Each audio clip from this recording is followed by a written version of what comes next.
So I wanted to make this video on a serious note.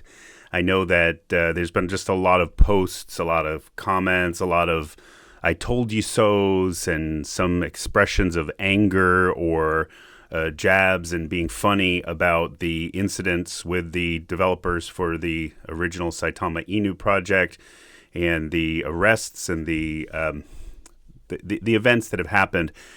I did want to make it just clear to everybody that I absolutely am not in any way laughing or I told you so about the investors, the innocent investors. And I'm sure if you're watching this, you may be one of them. That was never meant to be like laughing at your loss. And if that's how it came across, I really do apologize. I had a community member from our community just, kind of saying that, you seem like a little calloused or unfeeling towards the people who experienced this loss. And that's not at all the way I wanted it to come across. So I really do apologize if it seemed that way. I don't think it's funny. I don't think it's, in any way a good thing for people to recognize that it could be your life savings. It could be something that you looked forward to. I know, from my own personal perspective, I think it's just the realization that people have about how bad things had gotten in this project from where they were at, in the fall of 2021. It's clear that everybody kind of had a revelation at different times. Now, we also know that, as funny as it may sound, that there are some people who still are holding on to the idea that there's going to be some kind of a rebound. But the reality is that the vast majority of people have understood that this whole thing is not going well and that it's probably over.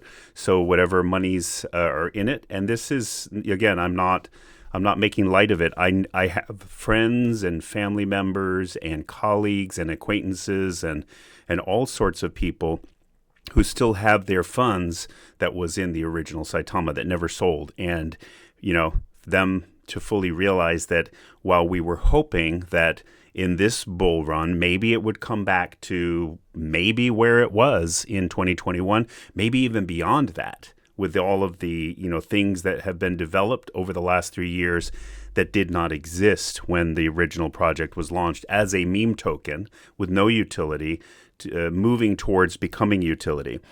But I do want to empathize greatly. I mean, I'm seeing people put in posts about how it's affected their family, how it's affected their, relationship with their wife, a husband with his wife. In fact, we were talking on the Telegram about someone, not very recently, but during this time period, who had won big and then realized that they lost it, ended up committing suicide. So this is not funny business. This is serious things that people, they feel like their life has changed and it's something like almost like winning the lottery.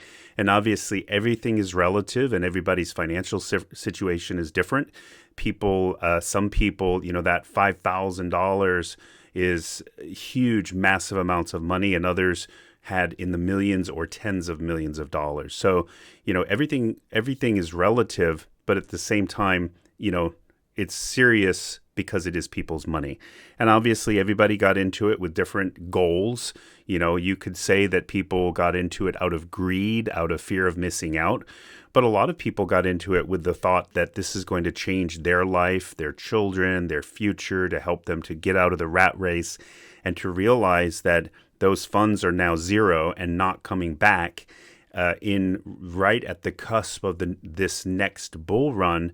It's severely depressing, and I absolutely empathize with it. So I just wanted to clear the air that I am not making light of it. So if you see a post or a meme or a jab at the original devs, again, out of 360,000 people, what we're talking about is a very small group of people who actually did anything wrong. The rest are just simply investors who had gotten into it, many of whom had gotten into crypto for the very first time that time in 2021 or any time in the last 3 years. Some people got in afterwards. They were just excited about the development of the technology of a layer 0 blockchain. And understandably that they're excited about that and hoping that this is going to be like being in the very, very early days of Ethereum, or the very, very early days of Bitcoin, and then to realize that it's gone down from, just to a couple of $1 million market cap from what was $7.4 billion. So just think about it. I mean, that is basically dust of dust. So again, I empathize. I feel bad for everybody. I've already experienced my own, personal feelings about it, having gone through basically the same thing that everybody else is going through. It's just many still believed very firmly up until about 3-4 days ago when they got the news and kind of came to that shock. So I understand a lot of the STC community is still in shock and is still just literally just in disbelief almost. I actually pulled up a thing that I had seen some time ago, and I thought it was kind of a good chart about seeing yourself as a victim or being a victim versus being accountable. Life happens. So in this case, this incident happened. I don't know, I don't think anybody had invested in it knowing that it was going to happen, right? So obviously it was something that nobody who has had money in a token knew that it was going to be essentially dropped like this. The same thing as if you invested in something and it was a project that there was a rug pull or something like that. Things happen and it is a shock.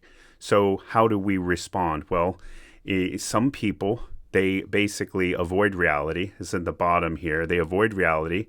They don't ask any questions. They stay in ignorance or denial, and they just fight reality. They don't want to see. And then you get to the phase of blaming other people. They make deflection or resignation. And what happens is you just end up, under the control of outside circumstances.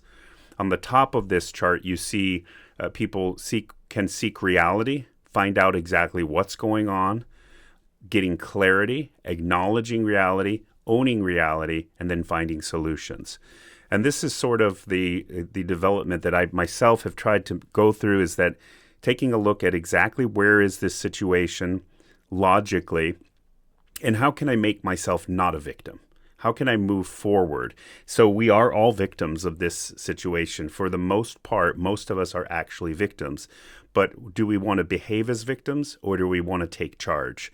So again, this chart I thought was pretty good. Getting clarity, getting awareness, and then looking at possibilities. What can I do to take the bull by the horns and move forward in spite of the fact that this very unfortunate twist of events has happened? So I thought I would share that chart with everybody. Again, like I said, I empathize with all of our fellow wolves in the STC community and every community that was connected to it if you were a victim of it, including the Vision. My friends at the 888 of you who had bought in the Vision project, all of the ones that had bought SaitaRealty and SaitaRealty was shut down. Every one of us, we look back and it's like, we had so many hopes and aspirations, and those things did not come to fruition. So again, I'm still hoping that there's going to be some exciting things happening in this bull run. Hopefully you find something that you believe in, that you can make some success with in this bull run. Obviously, we're seeing some, an end of the Wild West when we start to see the government stepping in and cracking the whip on bad behavior. We recognize that could be a really good thing in terms of getting rid of scammers, getting rid of things that are not right in this industry. And hopefully that leads to a safer, more stable marketplace where we still can enjoy the technology, the development, and the exciting things that we have enjoyed previously, but in a safer way. So let me know what your thoughts are in the comments. I'll talk to you soon.